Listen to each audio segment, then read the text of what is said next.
Real ম্যাচের আগে বড় সুসংবাদ দিল ম্যান সিটি। উয়েফা চ্যাম্পিয়ন্স লিগের প্লে অফে মুখোমুখি হবে দুই ইউরোপীয় জায়ান্ট রিয়াল মাদ্রিদ ও ম্যানচেস্টার সিটি। বোঝাই যাচ্ছে সাবেক দুই চ্যাম্পিয়নের মধ্যে একটি দল টুর্নামেন্টটিকে বিদায় বলতে যাচ্ছে। রিয়ালের বিপক্ষে রোমাঞ্চকর এই নকআউট লড়াইয়ে নামার আগে সুসংবাদ দিয়েছে ম্যান সিটি। 4 মাসের বেশি সময় ইনজুরির কারণে বাইরে থাকা তারকা মিডফিল্ডার রদ্রিগো হার্নান্দেজকে তারা স্কোয়াডে অন্তর্ভুক্ত করেছে।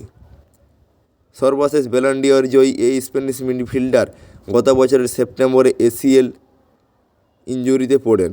শুরুতে বলা হয়েছিল পুরো মৌসুমের জন্যই ছিটকে গেছেন রদ্রি, কিন্তু অবিশ্বাস্যভাবে তিনি মৌসুমের চূড়ান্ত ম্যাচগুলোর আগেই মাঠে ফিরবেন বলে প্রত্যাশা সিটি কোচ পেপ গার্দিওলার। এই স্প্যানিশ মাস্টার মাইন্ডের আশা আগামী এপ্রিল নাগাদ রদ্রি পুরোপুরি ফিট হয়ে উঠবেন। অবশ্য রদ্রি মাঠে ফেরার আগে রিয়ালের মুখোমুখি হবে সিটি।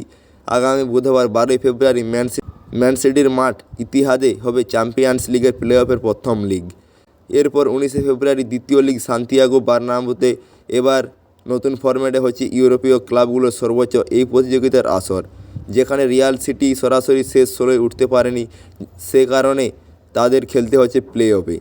রিয়াল একাদশ এবং সিটি 22তম হয়ে উঠেছে এই রাউন্ডে। রদ্রিকে স্কোয়াডে অন্তর্ভুক্ত করা নিয়ে তবে কিছু না বললেও রিয়াল ম্যাচ প্রসঙ্গে সিটির কোচ গার্দিওলা গতকাল শুক্রবার জানিয়েছেন, এফএ কাপের ম্যাচে শেষে আমরা দ্রুত ম্যানচেস্টারের ফিরে আসব এবং এরপরই পরবর্তী রিয়াল মাদ্রিদ ম্যাচ নিয়ে কথা বলবো। অবশ্য মাদ্রিদের উপর আমার নজর আছে, তবে এফএ কাপের প্রতিপক্ষ লিটন ওরিয়েন্টও আমার দৃষ্টি প্রত্যাশা করি। অন্যথায় গত 5-6 বছর আমরা এফএ কাপের সেমিফাইনাল ফাইনাল খেলতাম না।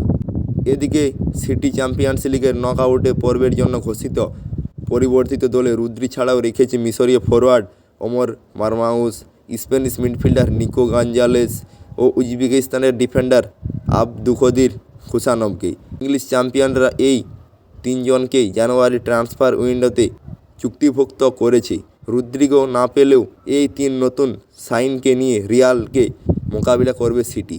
রদ্রিকে নিয়ে মূলত তাড়াহুড়ো করতে চান না সিটি কোচ, সে কারণে গার্দিওলা তাকে একটু দেখে শুনে ব্যবহার করতে চান। তবে বোঝা যাচ্ছে মৌসুমের শেষ দিকের জন্য হলেও রদ্রিকে চায় ইতিহাদের ক্লাবটি। চ্যাম্পিয়ন্স লিগের কোয়ার্টার ফাইনাল শুরু হবে 8 এপ্রিল থেকে। সেই রাউন্ডে গেলে সিটি জার্সিতে দেখা যেতে পারে এই স্প্যানিশ তারকাকে, তো সেটা সময় দেখা যাবে। তো বর্তমান সময় এরকমই খবর আসছে। তো এছাড়া চলতি বছরের জুনে রয়েছে ক্লাব বিশ্বকাপের আসর। তো বন্ধুরা, আজকের এই ভিডিওটি এই পর্যন্তই। ধন্যবাদ, দেখা হচ্ছে বন্ধুরা পরের ভিডিওতে।